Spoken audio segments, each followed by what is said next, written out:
In this trick, the audience member writes down a question for you that is hidden from your view, and yet you're able to read the mind of the spectator and answer their question. In today's video, we are learning an awesome billet switch using a unique apparatus that you will definitely recognize. This is a classic from Theodor Annemann, and Annemann was known for mentalism, and so we're going to be diving into some of his mentalism from the book Practical Mental Magic.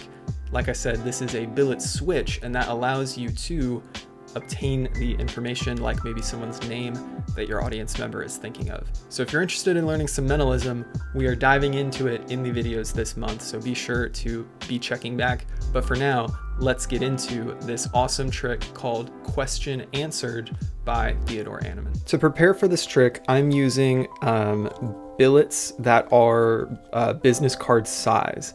Okay, you can use a different size if you want, but that's how I'm doing it here. And so I actually would recommend, if you're using business card size, to actually have a couple torn pieces prepared that it provides you kind of a perfect size for switching. And I would even also have them pre-folded, okay? Because that way you can just take out the slip and have the audience member ask you a question on it and then ask them to fold it back up. It just kind of makes it all quicker. So you have that prepared. And then you have your own stack of business cards prepared. Again, it doesn't have to be official business cards. It could be completely blank, but this size is helpful for a lot of magic tricks. So I'd place this in your subordinate pocket. For me, that's actually my right hand because I'm left-handed. So reverse it if you're right-handed. But you place that in your pocket. Place these prepared ones for the question to go onto in your dominant pocket. And then the secret item you are going to have in your dominant pocket is a thumb tip, or a TT as sometimes called, and then a billet that is blank is going to go inside. Okay, so this is completely blank. It's a dummy billet, and you can have it folded over. Now I recognize there's a discrepancy you might see here. The outside of these, ideally you don't want that. Okay, so what I would do is I would actually rip the same part of two duplicate business cards is how that would look. But for demonstration purposes, you'll actually be able to see which billet is which when we're doing this. And now you may notice this thumb tip does not match my skin too well, but the whole thing with thumb tips is how you use them. Obviously for certain tricks, I might have to be more careful than others, but in this trick's case, really the thumb tip is never seen. You're not even doing like a display.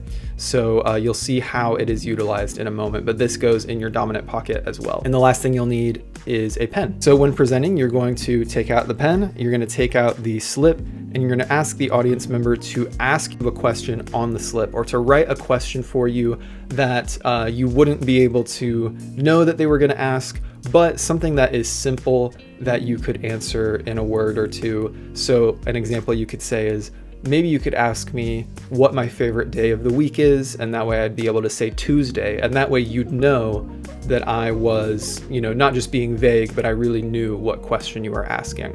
And so that might also kind of prompt them to ask you a what's your favorite blank question, but maybe not. They might ask, what's your mother's maiden name? They'll ask you a password security question. I don't know what, but they'll be able to write that down there. And while they're writing that, you can simply reach in your pocket and prepare your thumb tip. So you reach in and you have that ready to go. When they're done, you're going to invite them to refold it, which it'll be easy to do because it's already been folded, and place it in your open hand. So you gesture to your hand and they will place it folded up in your hand there. And here is the switch. You're simply going to come over as though you're taking it, and you're going to place the thumb tip in your hand, okay? So in slow motion, you're coming in, placing it right on top, covering up, and pulling out the prepared billet with your thumb. It should slide right out, okay? If you're having a hard time sliding it out, you might want to adjust how tightly you're putting your thumb in, or how far you allow this to be out, okay? But either way, it should come out fairly easily as you slip out your thumb and also use your finger to pinch, okay? That way in motion, it's something like this, okay? So you've come in and switched the billet for this dummy billet. You're gonna turn this hand face down, and obviously this is a discrepant situation if held here for too long. So here's a couple things you can do. You have them place it here, and you take it and you invite someone over here to hold it, okay? Then with that original participant, you go for the pen, right? So either the pen's on the table or it's in their hand. You can do the pincher and ask them for the pen, and you can grab it from them, which gives you kind of that magic wand-esque motivation. Now, in any finger palming that's this sort, it kind of reminds me of like sponge balls as well. You have this discrepancy, right? So you do want to watch that angle, especially with your friend over here. But the idea is that you'll be able to just pinch that and then come over with it, give that to them while you go to your pocket, okay? And tell them, would you mind writing your initials on that slip of paper? So they'll write it on that, and that kind of gave you a motivation to do this with your hand. If you'd like, you can simply go south, especially if you're at a table, you can just go south to your lap, because in the original teaching, Anemone just says to casually place this by your side. I'm just trying to provide you a little more options so you're not in this balled fist for too long. But you invite them to initial that, and the moment they take this to initial it, you can then go to your pocket on the right side, my right side, maybe your left side, because in that pocket, you can retrieve the business cards. So that's going to be a perfect motivation to go straight from balled fist to pen, giving them that to initial. Your other audience members may be here. You go into the pocket with all of this, and you're going to be retrieving this. But here's how it's going to look in the pocket. So you're kind of in this situation where you have the actual billet you're going to read from in your balled fist. You're going to go into your pocket. And so to make that as smooth as possible, you're kind of going in your pocket like this. Go behind the business cards, drop your thumb tip into the pocket, unfold the piece of information, and then you're going to be able to come out like this. So obviously, if you use larger slips of paper that then get torn into smaller pieces, that allows you even more surface area, because then when you come out with your fuller pad, this will be even smaller. So right now this is half the size, which allows me to hide it like so. But if you go for even larger pieces of paper, or conversely even smaller torn slips, you get more coverage there. But you can come out and peek, and then before you invite for the pen back, you can actually just take one of these out after you get your peek. And so that's the really cool peek there, is that in a moment you've switched, you've gotten the prover here by them signing it, and then you've gotten your peek and you're able to get out a slip and get rid of the rest. From here, you want to take advantage of your acting moment, right? So let's say they asked, what's your favorite food? And you've read that. Now you can answer pizza, or you can even say, my favorite food is pizza, if you want to make it extra clear, or whatever your favorite food is, of course. And so this is the moment that you don't want to rush. You know, take a look at them, ask any cold reading questions if you want to, but eventually you will write that revelation, and you can just fold it over and invite them to hold out their hand, and you put this in the original person's hand. Now you go back here and you can present this how you'd like. You might even say like, all right, now let's see if I was thinking the right thing. And then you open this, there's obviously not going to be anything there, but you open this to yourself and you can say, oh, so you wanted to know what my favorite food was. This is a classic miscall, right? But because you peeked it earlier, you're going to be able to open this to yourself. They see that it's marked with the person's signature. And because that switch earlier is so quick, for all intents and purposes, this is their original slip. And you're also going to reconfirm it by saying like, oh, you were wondering what my favorite food was. And they'll say yes. And then you can place this in your pocket and you can say, well, you know, this doesn't always work. So don't be too disappointed. You don't have to use that presentation, but I feel that it might actually help get the heat off of you getting rid of the billet that doesn't have any information on it. They might even relax their shoulders a little bit, and that then allows the revelation to be a real gut punch, and you've now revealed that you were in fact reading their mind. So just a classic way to use a thumb tip, but a really cool smooth motion where you go from here with the billet to here. And then I just try to add some of my own mindsets around the placement of each of the hands and the objects so that this can be as smooth as possible. Definitely your unfolding in the pocket is going to be a point of practice to really focus on. But there you have it. That is a question answered from Anemone's Practical Mental Magic. 3 audience members select and write down their thought of cards, and you are able to guess each one with complete accuracy. So this is a Theodore Aneman trick adapted from an Al Baker trick, but it's taught in Aneman's Practical Mental Magic. And the sequence is super cool, so let's get into it. To prepare, you need a way for people to write things down. I have my business cards here. Now what you do want is you're gonna want to have a dummy slip of paper. So whatever you use, I would recommend maybe something like a business card size or slips of paper that you're able to fold up, and then you're gonna have in a finger palm one of them later. And the way you can have it folded is sort of like I just showed. You can fold it over this way and then fold it over this way twice. So of course you need a pen as well, but as for the deck needs to be in stack. Now a lot of people love mnemonic these days for good reason. I am using Cy Stebbins here just because it's a slightly easier stack to use. And so I've laid it out here. This is the top of the deck, goes all the way here, and then the 4 spades here connects to the 7 of diamonds. So if you want to create the stack from scratch, you can do so by screenshotting this deck. I also have a dedicated video on this stack on the channel, but real quickly, it goes clubs, hearts, spades, diamonds, which you can call chased order by imagining C, H, S, D, chased, clubs, hearts, spades, diamonds, and then also it goes up 3. So you have 3, 4, 5, 6, 7, 8, 9, 10, jack is 11, queen is 12, king is 13, ace is 1. Okay, so when you do that, you're then going to be able to cycle through the whole deck. And that means when I cut the deck and someone's thinking of this card, if I peek the bottom card, I'm going to know what that card is. In this case, you'll know it's the 9 of clubs. Okay, so by memorizing this stack, or really the stack sequence, you don't have to have a full memorization. That would be more of a mnemonica. This is a system, so you're able to use the logic of the system to deduce cards. So again, 2 of spades is on the bottom, means the 5 of diamonds is on the top. So by having that and knowing that, that's going to be one of the methods of deducing the cards, and then we'll go from there. So now here's how the trick goes. You're going to invite the first spectator to cut the deck to any card and to memorize that card. He's going to memorize it and also write it down.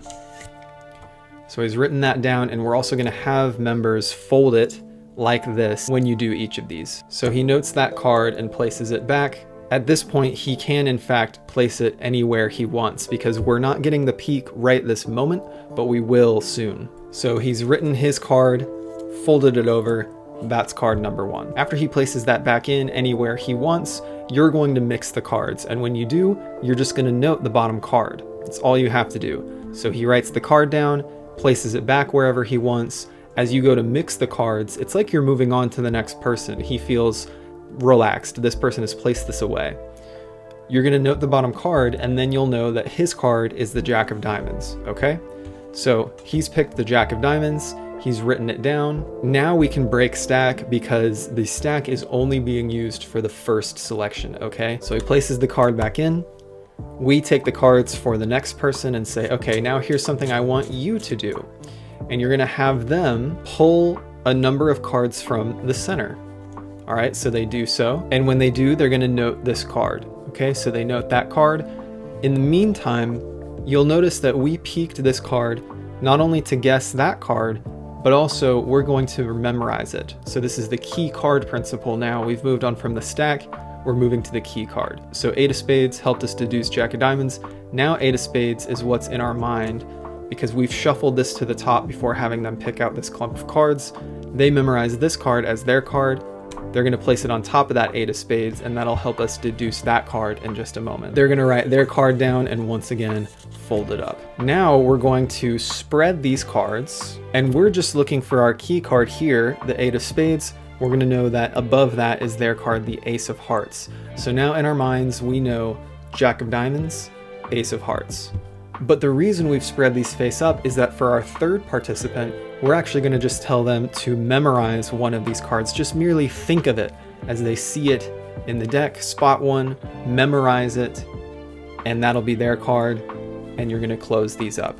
So you see how we've escalated, right? We say cut the deck, and then we have them pick out a clump of cards, and then we have them merely think of a card. Right now we know Jack of Diamonds, Ace of Hearts, they're gonna write this one down, and this is one that we're actually gonna end up peeking in a moment. So just picking one out of thin air, let's say they pick the 6 of diamonds. So they're going to fold that up. And so now all 3 participants have written their cards down, and here's what you're gonna invite them to do. Animan suggested the use of a hat, which if you want, you can get the magician hat from the store. There's a plug there. But you can use whatever apparatus you want. The idea is that you keep track.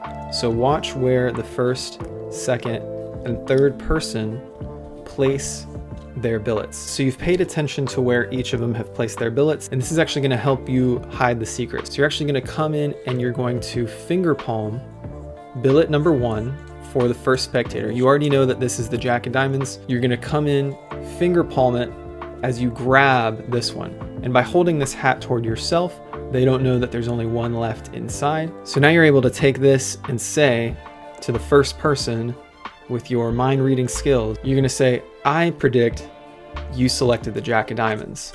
And they're going to react and say yes or whatever. And you're going to look and you're going to nod to yourself as though confirming Jack of Diamonds, amazing. You're going to bring it back, and then you're going to do a billet switch. Now, the billet switch that Animan kind of taught was one in which you withdraw a billet with your finger and then bring the other one forward.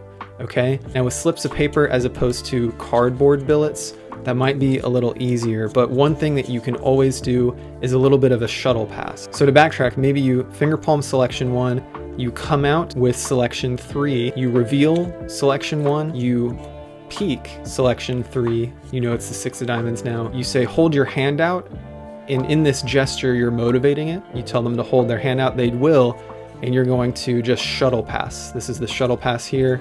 You go from one to the other, and you can even place this back in the hat, which is cool, and go there. So whatever switch you want to do is acceptable there, but there's a couple options. Next, you're going to take out selection 2 and reveal it. It was the Ace of Hearts. And now to stay consistent, you can open it up, say, we got it, give it to him. And then the last one you can now reveal as the 6 of Diamonds, and you can show it if you want. Hold it up and give it back to them, and they'll all be able to confirm with each other that you read their mind. So this is a cool mixture of one ahead and other principles. We have a stack, we have a key card peek, and then we have a one ahead sort of peek. And that all combines to where without any markings on the deck, and in fact, after the initial stack read, you can now shuffle the deck. That just completely hides that method. You get this escalating way of having a cut to card, a selected card, and then a thought of card all revealed. That all came from the Practical Mental Magic book. Super, super cool. Hope you enjoy. One of the classic tools of mentalism is what's known as a center tear.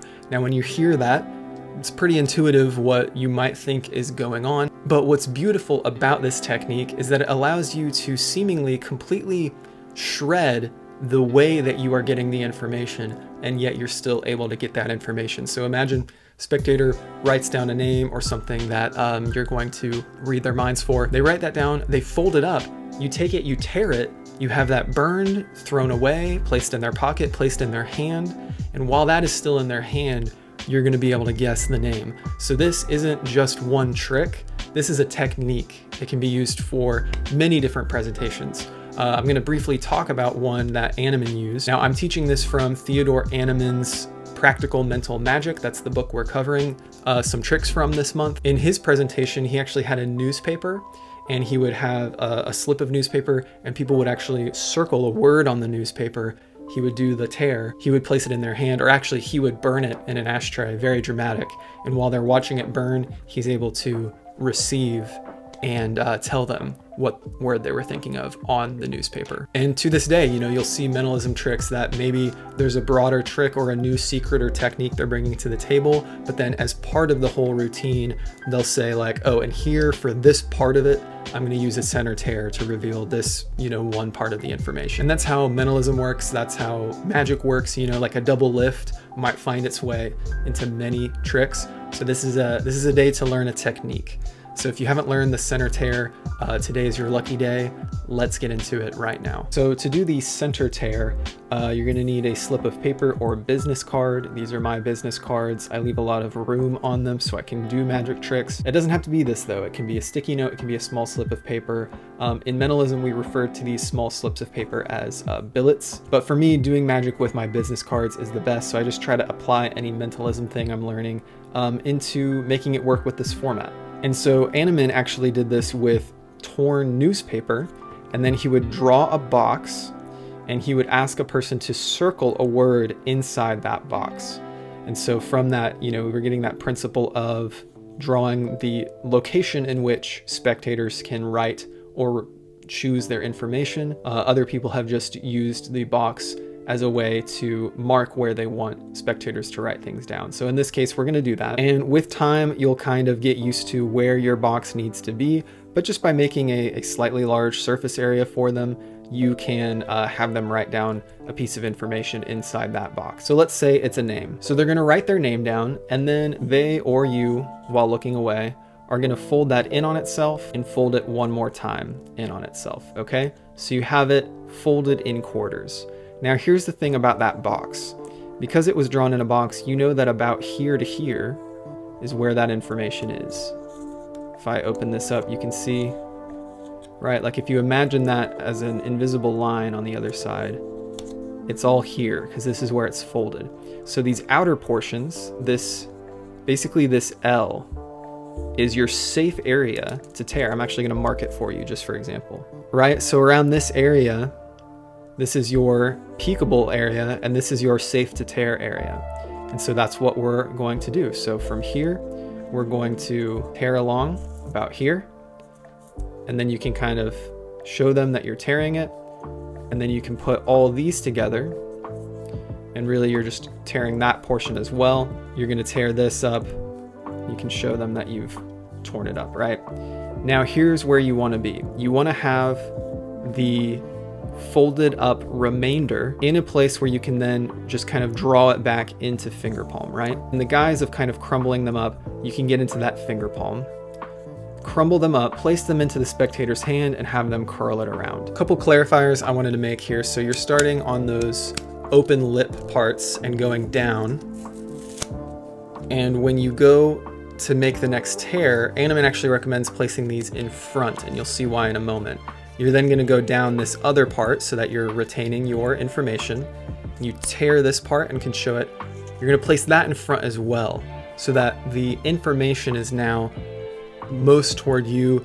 Audience is seeing all these pieces floating around. That's going to allow you to use your thumb to slide back the information, the still folded up bit with the name or whatever, into your finger palm, which is kind of a common, helpful way to do it. So instead of jamming it into your finger palm, you can hold it back like this and slide it back.